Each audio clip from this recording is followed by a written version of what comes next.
सत साहेब जय हो बंदी छोड़ की। भगत जी, आज दास आरती करते समय मेरे मन में ये ख्याल आया कि जब हम आरती कर रहे हैं तो चलो हमें सुनाई दे रहा है, हम बोल भी ले रहे, पढ़ भी लेते हैं, लेकिन जो बोल नहीं पाते, जो पढ़ नहीं पाते, जिनको सुनाई नहीं देता है, वो कैसे आरती करेंगे? वो कैसे? और वैसे भी एक बार आपने बोला नहीं था मदन पंत के नितिन को, कि कहा था कि भाई जो बहरा है उसको कैसे नाम दोगे? तो दास ने भी यही सोचा कि कैसे हो सकता है। फिर दास के अंदर परमात्मा ने अचानक प्रेरणा करी कि परमेश्वर कौन होता है? परमेश्वर एक सर्वव्यापी होता है, वो सब कुछ करने में समर्थ होता है।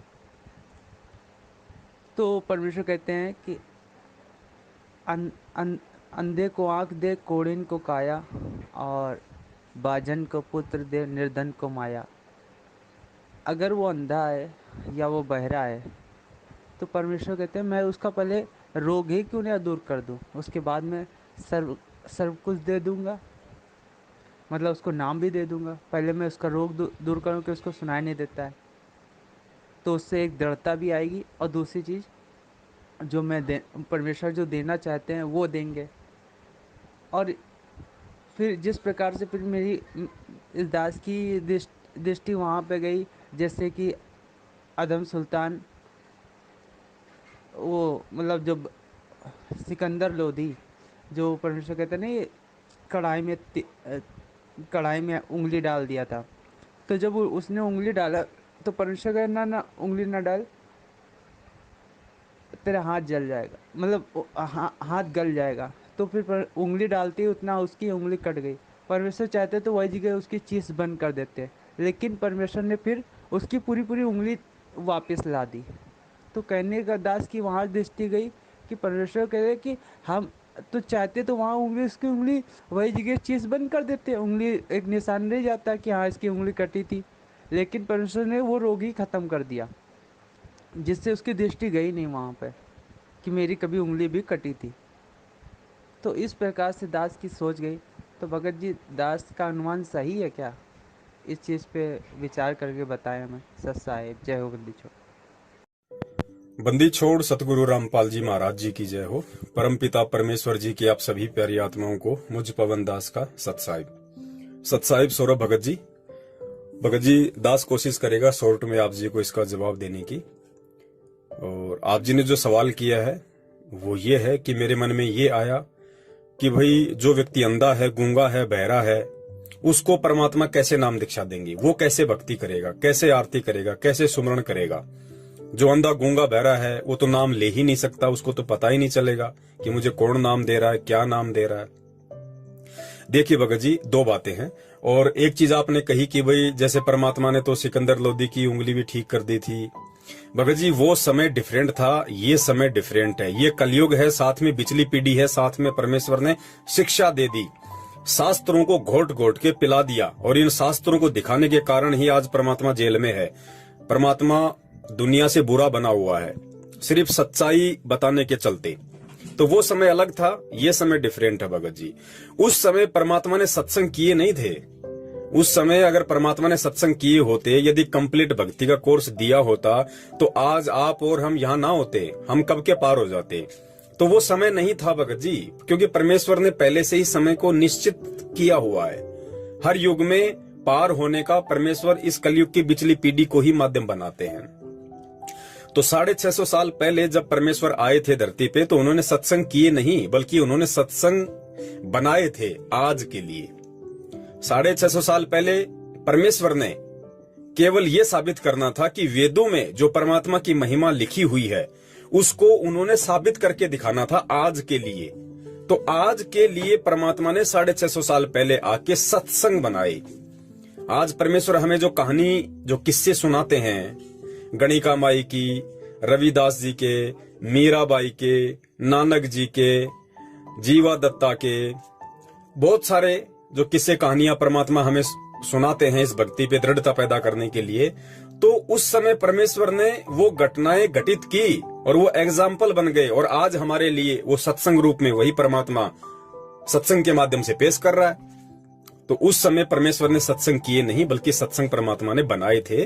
और परमात्मा के क्या क्या गुण होते हैं, क्या क्या लक्षण होते हैं, क्योंकि वेदों में जो परमेश्वर की महिमा लिखी हुई है उसको परमात्मा ने साबित करना था उस समय आके।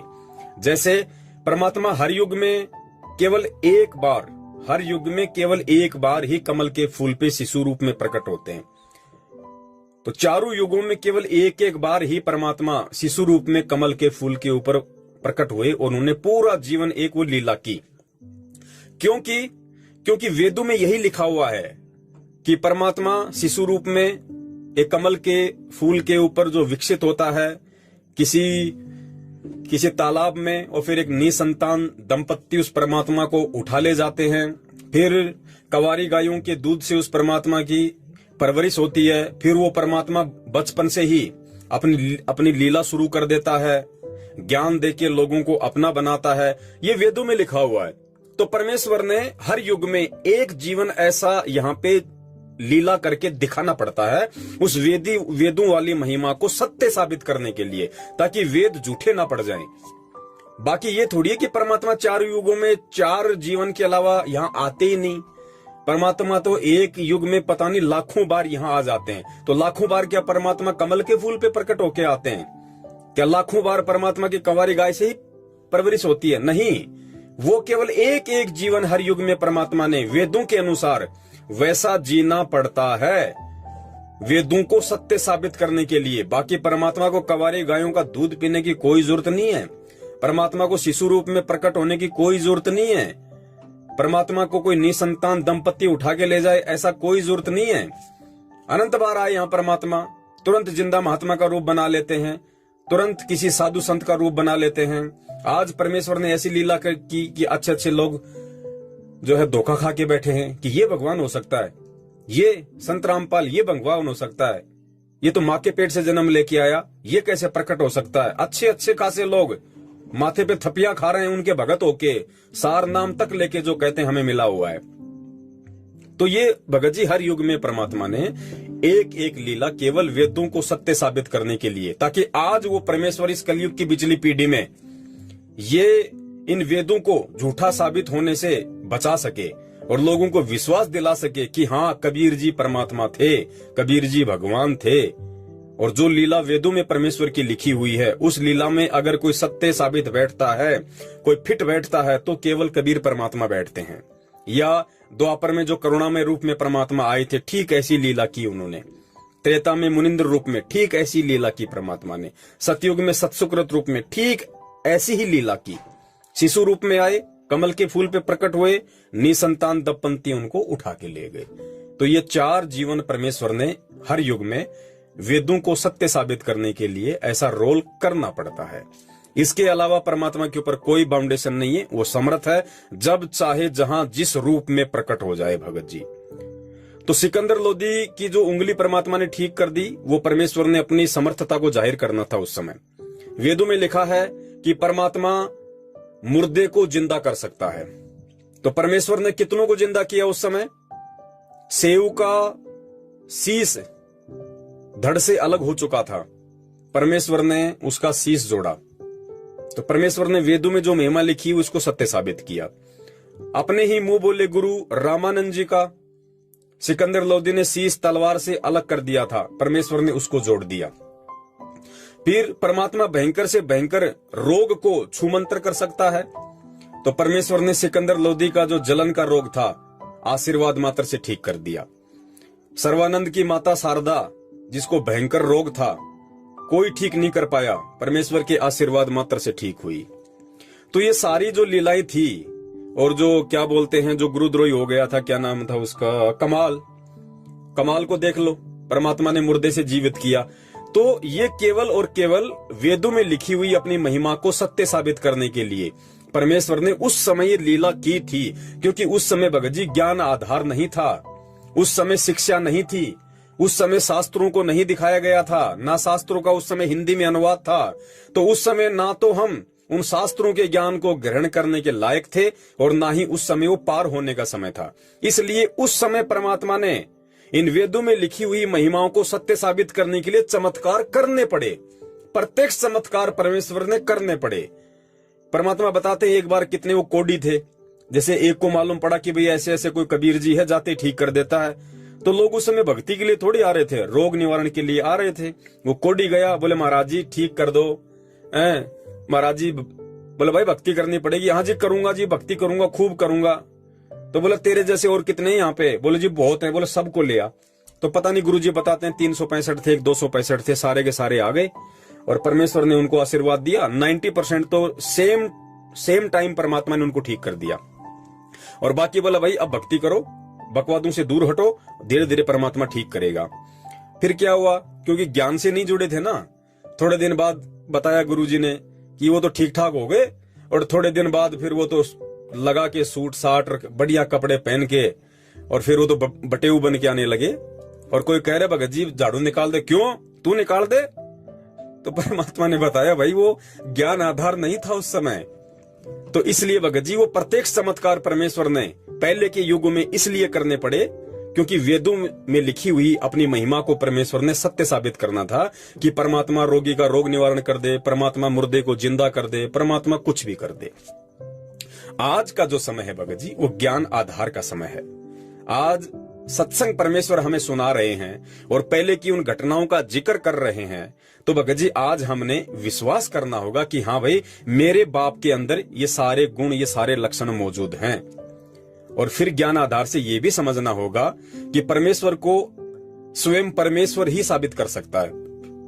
जैसे गुरुजी ने कहा ना कि अपने द्वारा रची गई सृष्टि को कोई दूसरा नहीं बता सकता, खुद वो परमात्मा सतगुरु की भूमिका करके आता है, तत्वदर्शी संत की भूमिका करके आता है।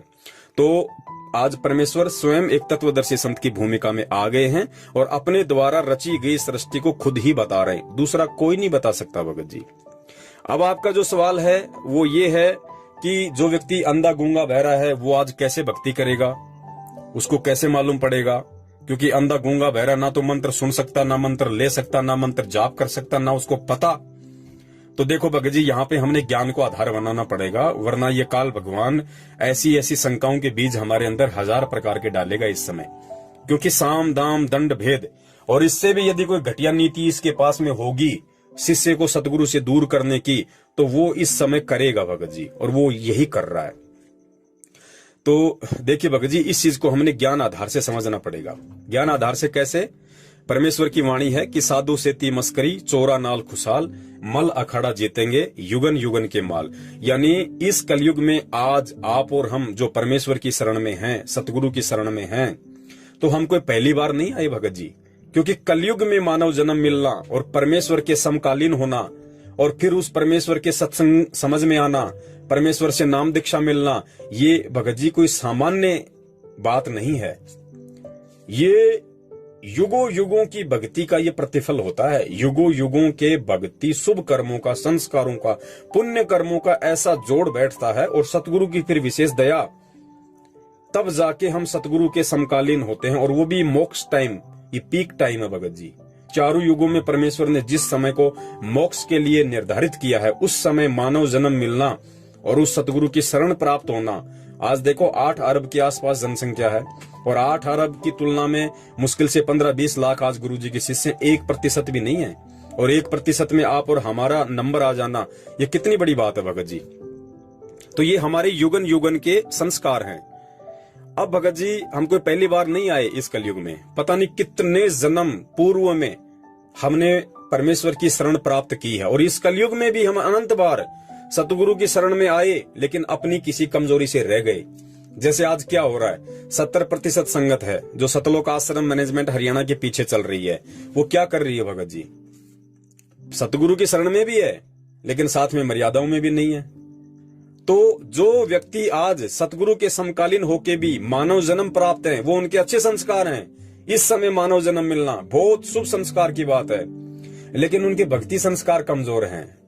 कैसे कमजोर हैं? क्योंकि मानव जन्म तो जैसे कहा ना उस परमेश्वर ने कि 84 लाख योनियां भोगने के बाद एक बार मिलता ही मिलता है, और बाकी 1 से अधिक बार जो मिलते हैं वो भक्ति से मिलते हैं, शुभ संस्कारों से मिलते हैं। तो ऐसी आत्माओं को जो मानव शरीर मिला हुआ है भगत जी, वो 99% हम ये कह सकते हैं कि वो 84 लाख का जो फेरा है उसको पार करके, क्योंकि भगत जी उसके पाप कर्म उसके पास में इतने ज्यादा हैं, वरना भगवान धरती पे और मानव जन्म में आंखें नहीं है, कान नहीं है, देख नहीं सकता, सुन नहीं सकता, बोल नहीं सकता, ये उसके बैड अकाउंट ज्यादा हैं।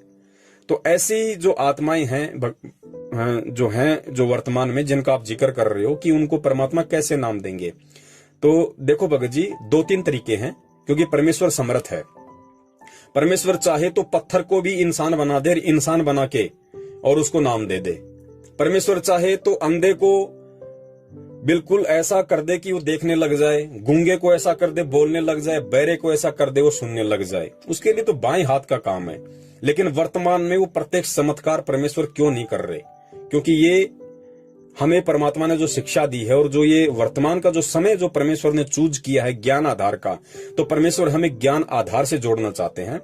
और ये जो चमत्कार हैं, अब हमने विश्वास करना पड़ेगा कि धरती पे वही परमात्मा जो 650 साल पहले था और आज चमत्कार नहीं कर रहा। तो उसका रीजन यही है कि उस समय परमात्मा का मकसद कुछ और था और आज ये ज्ञान देके परमात्मा ज्ञान से अपनी पहचान हमसे करवाना चाहते हैं, ना कि चमत्कारों से।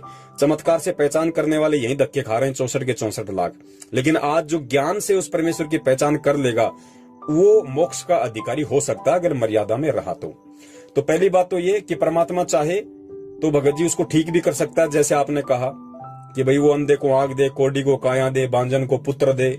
तो परमात्मा चाहे तो उसको 1 मिनट में चंगा कर दे, लेकिन नहीं करेगा। वर्तमान में वो ऐसा कोई प्रत्यक्ष चमत्कार नहीं करेगा। अब क्या हो उस आत्मा के साथ, फिर वो कैसे भक्ति करे?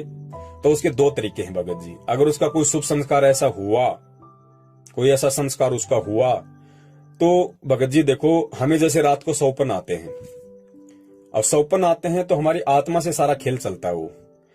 तो सौपन में उसको परमात्मा नाम दीक्षा दे सकते हैं, जो भी मंत्र चाहे, क्योंकि भगत जी आत्मा जो होती है ना गूंगी होती है, ना बहरी होती है, ना अंधी होती है।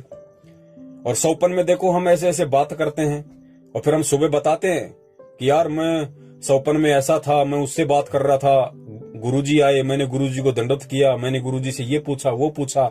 लेकिन आप तो सो रहे थे, आपका शरीर तो सो रहा था, ना आपके होठ हिल रहे थे, ना आपकी आंखें खुली हुई थी, फिर आप बात कैसे कर रहे थे? तो वो आत्मा से बातें हो रही थी। तो परमेश्वर चाहे तो उस अंधे गूंगे बहरे व्यक्ति को सौपन में उसको नाम दीक्षा दे सकते हैं। और फिर जो मन होता है, मन को भगत जी ना देखने की जरूरत है, ना बोलने की जरूरत है, ना चलने की जरूरत है। वो मानसिक जाप वो कर सकता है अपना, जैसा उसको गुरुदेव ने सौपन में बताया वो। और उस परमेश्वर की समर्थता से उसको एक एक शब्द सौपन का याद भी रहेगा। परमेश्वर चाहे तो उसको याद भी रखेंगे कि बेटा मैंने क्या कहा तेरे को सौपन में। तो उसी आधार से वो अपना मंत्र जाप करेगा। परमात्मा उसको मर्यादा भी समझा देंगे कि क्या करना है क्या नहीं करना।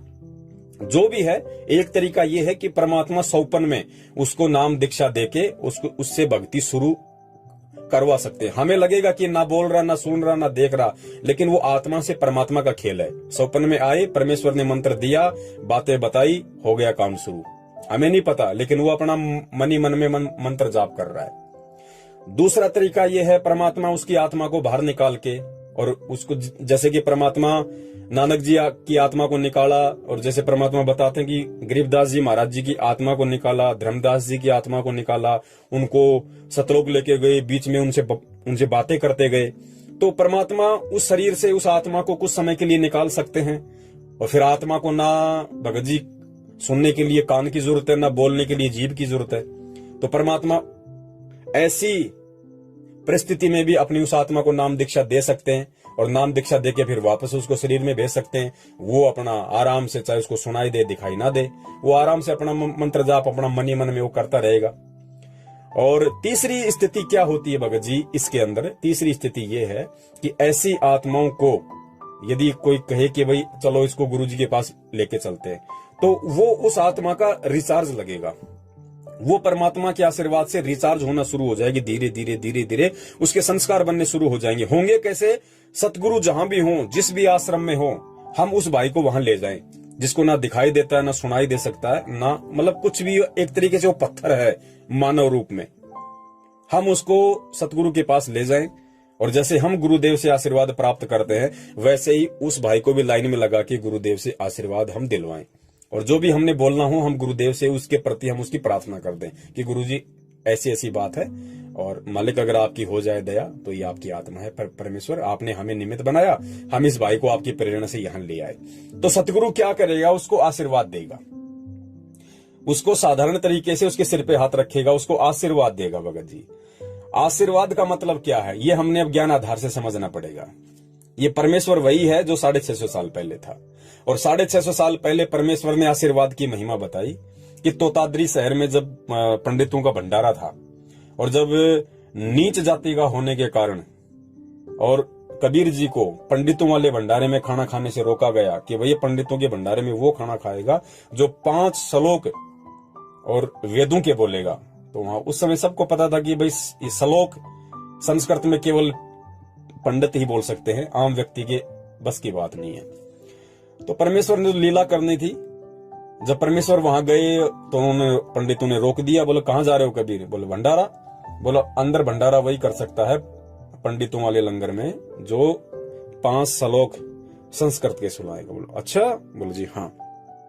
तो गुरुजी ने बताया, परमात्मा ने पास में एक भैंसा राम था जोठा, जोटे को ऐसा हाथ से इशारा किया, वो आ गया, और परमेश्वर ने कहा भी जोटा राम, हम तो भाई ये आम व्यक्ति वाले लंगर में भोजन कर लेंगे, और भाई तू एक काम कर, इनको 5 श्लोक संस्कृत के सुना दे, वेदों के, कि परमात्मा कौन है, और फिर तू जाके अंदर भंडारा कर ले भाई।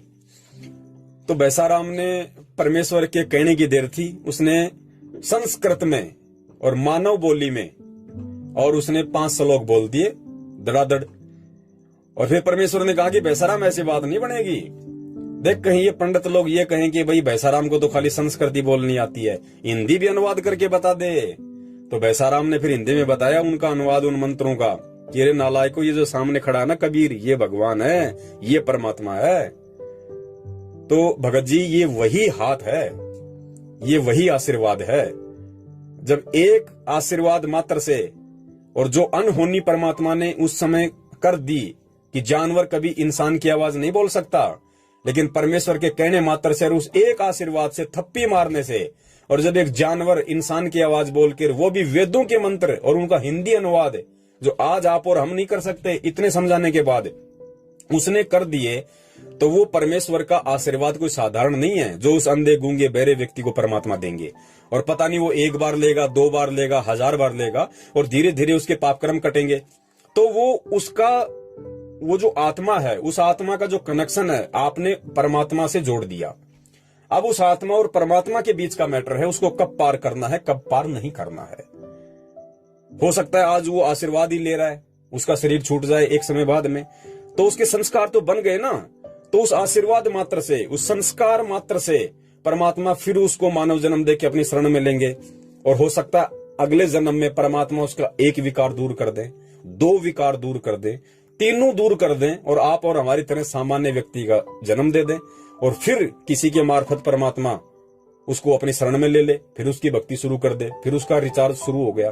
तो इस तरीके से परमात्मा उस आत्मा को धीरे धीरे अपनी शरण में लेते हुए, और एक दिन ऐसा आएगा जैसे आज आप और हम ऐसे सामान्य व्यक्ति की स्थिति में हैं, हम अच्छे से परमेश्वर के ज्ञान को भी समझ रहे हैं, हम उस परमेश्वर को भी समझ रहे हैं, उनकी लीलाओं को भी हम समझने का प्रयास उन्हीं के आशीर्वाद से कर रहे हैं। तो ऐसी स्थिति में परमात्मा उसको खड़ा कर देगा, फिर उसका मोक्ष कर देगा।